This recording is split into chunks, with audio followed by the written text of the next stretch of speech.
Chapter 6. All Sorts and Conditions of Men and Women.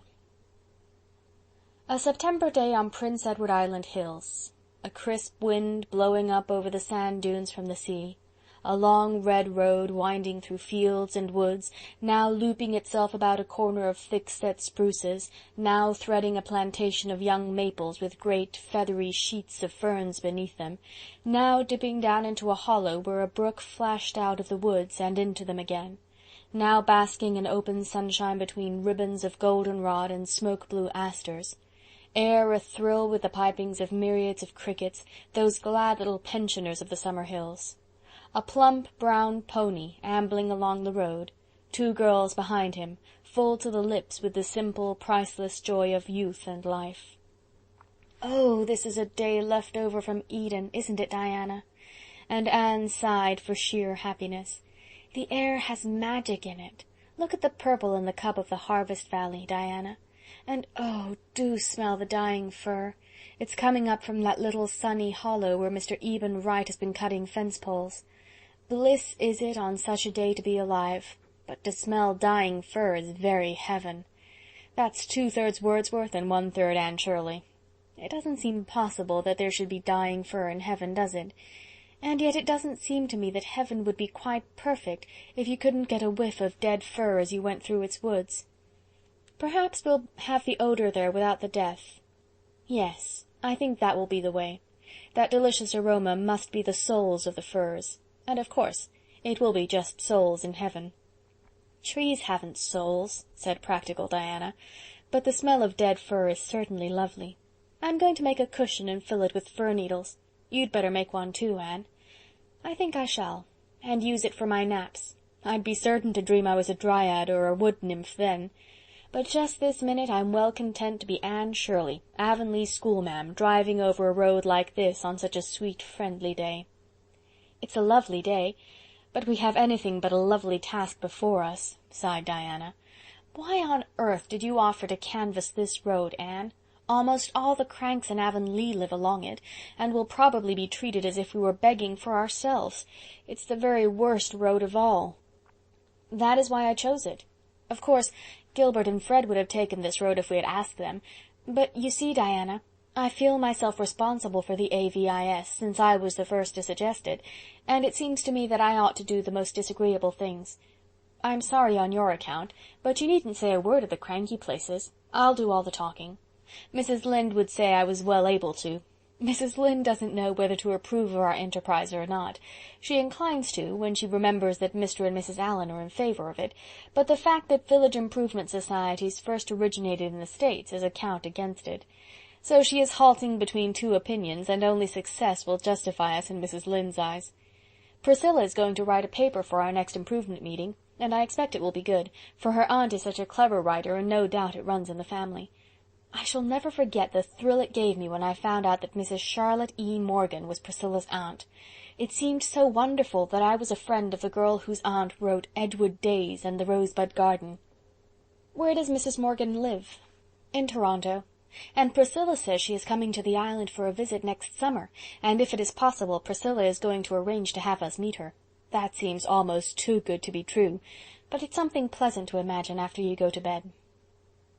The Avonlea Village Improvement Society was an organized fact.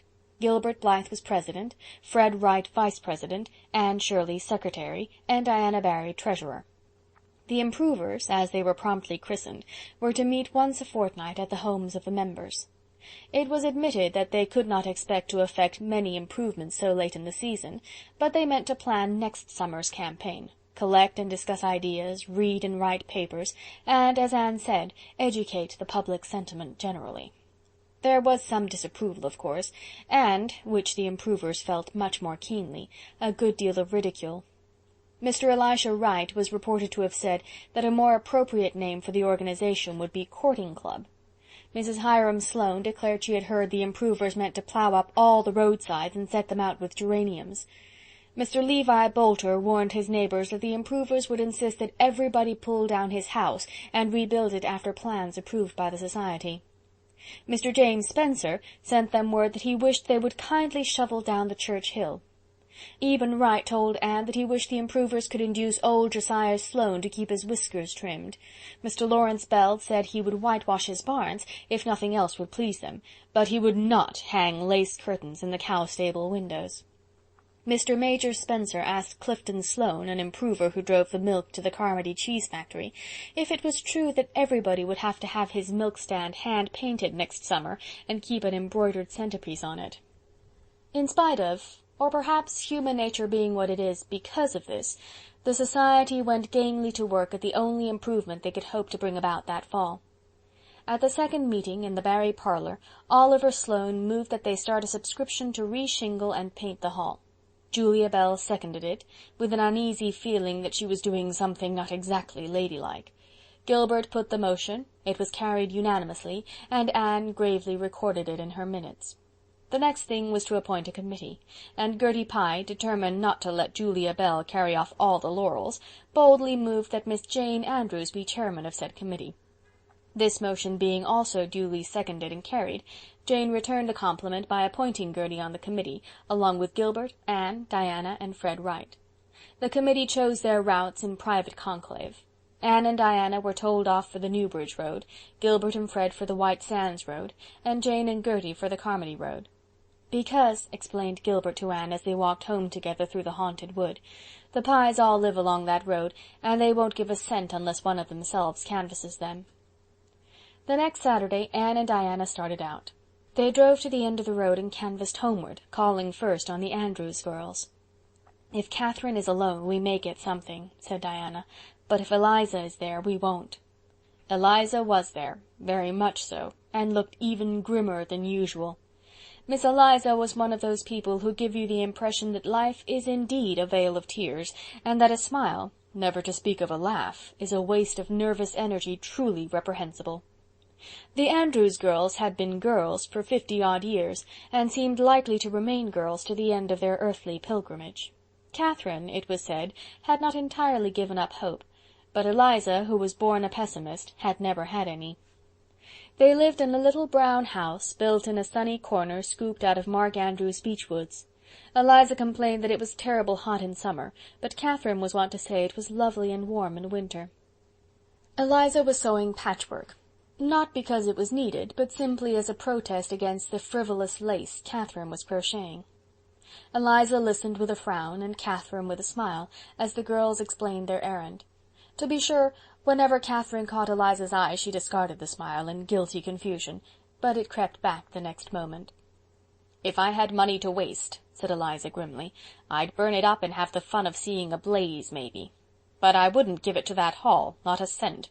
It's no benefit to the settlement, just a place for young folks to meet and carry on when they's better be home in their beds." "Oh, Eliza, young folks must have some amusement," protested Catherine. "I don't see the necessity. We didn't gad about to halls and places when we were young, Catherine Andrews. This world is getting worse every day." "I think it's getting better," said Catherine firmly. "You think?" Miss Eliza's voice expressed the utmost contempt. "It doesn't signify what you think, Catherine Andrews. Facts is facts." "Well, I always like to look on the bright side, Eliza." "There isn't any bright side." "Oh, indeed there is," cried Anne, who couldn't endure such heresy in silence. "Why, there are ever so many bright sides, Miss Andrews. It's really a beautiful world." "You won't have such a high opinion of it when you've lived as long in it as I have," retorted Miss Eliza sourly. "And you won't be so enthusiastic about improving it either. How is your mother, Diana? Dear me, but she has failed of late. She looks terrible run down. And how long is it before Marilla expects to be stone blind, Anne?" "The doctor thinks her eyes will not get any worse if she is very careful," faltered Anne. Eliza shook her head. "Doctors always talk like that just to keep people cheered up. I wouldn't have much hope if I was her. It's best to be prepared for the worst." "But oughtn't we be prepared for the best, too?" pleaded Anne. "It's just as likely to happen as the worst." "Not in my experience, and I've 57 years to set against your 16, retorted Eliza. "Going, are you?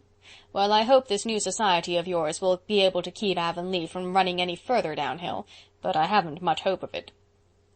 Anne and Diana got themselves thankfully out, and drove away as fast as the fat pony could go. As they rounded the curve below the beechwood, a plump figure came speeding over Mr. Andrews' pasture, waving to them excitedly. It was Catherine Andrews, and she was so out of breath that she could hardly speak, but she thrust a couple of quarters into Anne's hand. "That's my contribution to painting the hall," she gasped. "I'd like to give you $1, but I don't dare take more from my egg money, for Eliza would find out if I did.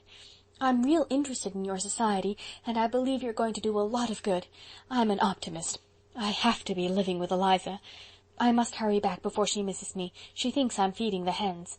I hope you'll have good luck canvassing, and don't be cast down over what Eliza said. The world is getting better. It certainly is." The next house was Daniel Blair's. "Now it all depends on whether his wife is home or not," said Diana, as they jolted along a deep rutted lane. "If she is, we won't get a cent. Everybody says Dan Blair doesn't dare have his hair cut without asking her permission, and it's certain she's very close, to state it moderately. She says she has to be just before she's generous, but Mrs. Lynde says she's so much before that generosity never catches up with her at all." Anne related their experience at the Blair place to Marilla that evening. "We tied the horse and then rapped at the kitchen door. Nobody came, but the door was open, and we could hear somebody in the pantry going on dreadfully. We couldn't make out the words, but Diana says she knows they were swearing by the sound of them. I can't believe that of Mr. Blair, for he is always so quiet and meek, but at least he had great provocation, for Marilla, when that poor man came to the door, red as a beet, with perspiration streaming down his face, he had on one of his wife's big gingham aprons. 'I can't get this darn thing off,' he said, 'for the strings are tied in a hard knot and I can't bust 'em, so you'll have to excuse me, ladies.' We begged him not to mention it, and went in and sat down. Mr. Blair sat down too. He twisted the apron round to his back and rolled it up, but he did look so ashamed and worried that I felt sorry for him, and Diana said she feared we had called it an inconvenient time. 'Oh, not at all,' said Mr. Blair, trying to smile. You know he is always very polite. 'I'm a little busy, getting ready to bake a cake, as it were. My wife got a telegram today that her sister from Montreal is coming tonight, and she's gone to the train to meet her, and left orders for me to make a cake for tea. She writ out the recipe, and told me what to do, but I've clean forgot half the directions already, and it says, flavor according to taste. What does that mean? How can you tell? And what if my taste doesn't happen to be other people's taste? Would a tablespoon of vanilla be enough for a small layer cake?' I felt sorrier than ever for the poor man. He didn't seem to be in his proper sphere at all. I had heard of hen-pecked husbands, and now I felt that I saw one.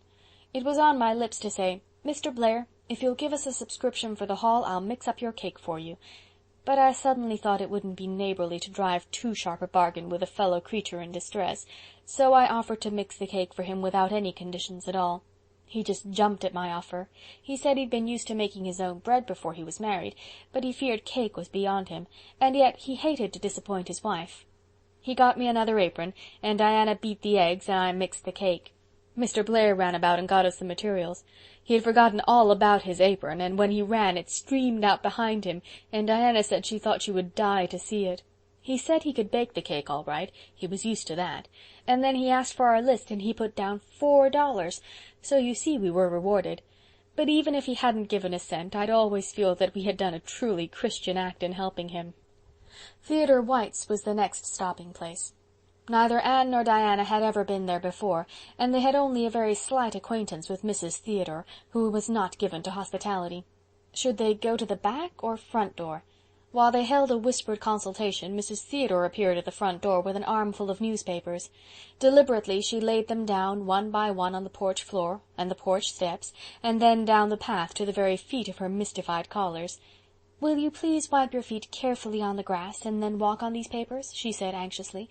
"I've just swept the house all over, and I can't have any more dust tracked in. The path's been real muddy since the rain yesterday." "Don't you dare laugh," warned Anne in a whisper as they marched along the newspapers, "and I implore you, Diana, not to look at me, no matter what she says, or I shall not be able to keep a sober face." The papers extended across the hall and into a prim, fleckless parlor. Anne and Diana sat down gingerly on the nearest chairs and explained their errand. Mrs. White heard them politely, interrupting only twice, once to chase out an adventurous fly, and once to pick up a tiny wisp of grass that had fallen on the carpet from Anne's dress. Anne felt wretchedly guilty, but Mrs. White subscribed $2 and paid the money down. "To prevent us from having to go back for it," Diana said when they got away. Mrs. White had the newspapers gathered up before they had their horse untied, and as they drove out of the yard they saw her busily wielding a broom in the hall. "I've always heard that Mrs. Theodore White was the neatest woman alive, and I'll believe it after this," said Diana, giving way to her suppressed laughter as soon as it was safe. "I am glad she has no children," said Anne solemnly. "It would be dreadful beyond words for them if she had." At the Spencers, Mrs. Isabella Spencer made them miserable by saying something ill-natured about everyone in Avonlea. Mr. Thomas Boulter refused to give anything because the hall, when it had been built 20 years before, hadn't been built on the site he recommended. Mrs. Esther Bell, who was the picture of health, took half an hour to detail all her aches and pains, and sadly put down 50 cents, because she wouldn't be there that time next year to do it. No, she would be in her grave. Their worst reception, however, was at Simon Fletcher's. When they drove into the yard they saw 2 faces peering at them through the porch window, but although they rapped and waited patiently and persistently, nobody came to the door. 2 decidedly ruffled and indignant girls drove away from Simon Fletcher's. Even Anne admitted that she was beginning to feel discouraged. But the tide turned after that. Several Sloane homesteads came next, where they got liberal subscriptions, and from that to the end they fared well, with only an occasional snub. Their last place of call was at Robert Dixon's by the Pond Bridge. They stayed to tea here, although they were nearly home, rather than risk offending Mrs. Dixon, who had the reputation of being a very touchy woman. While they were there, old Mrs. James White called in. "I've just been down to Lorenzo's," she announced. "He's the proudest man in Avonlea this minute. What do you think? There's a brand new boy there, and after 7 girls that's quite an event, I can tell you." Anne pricked up her ears, and when they drove away she said, "I'm going straight to Lorenzo White's." "But he lives on the White Sands road, and it's quite a distance out of our way," protested Diana.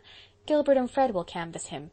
"They are not going around until next Saturday, and it will be too late by then," said Anne firmly. "The novelty will be worn off. Lorenzo White is dreadfully mean, but he will subscribe to anything just now. We mustn't let such a golden opportunity slip, Diana." The result justified Anne's foresight. Mr. White met them in the yard, beaming like the sun upon an Easter day. When Anne asked for a subscription, he agreed enthusiastically. Certain. Just put me down for $1 more than the highest subscription you've got." "That will be $5. Mr. Daniel Blair put down 4, said Anne, half afraid, but Lorenzo did not flinch. "5 it is, and here's the money on the spot.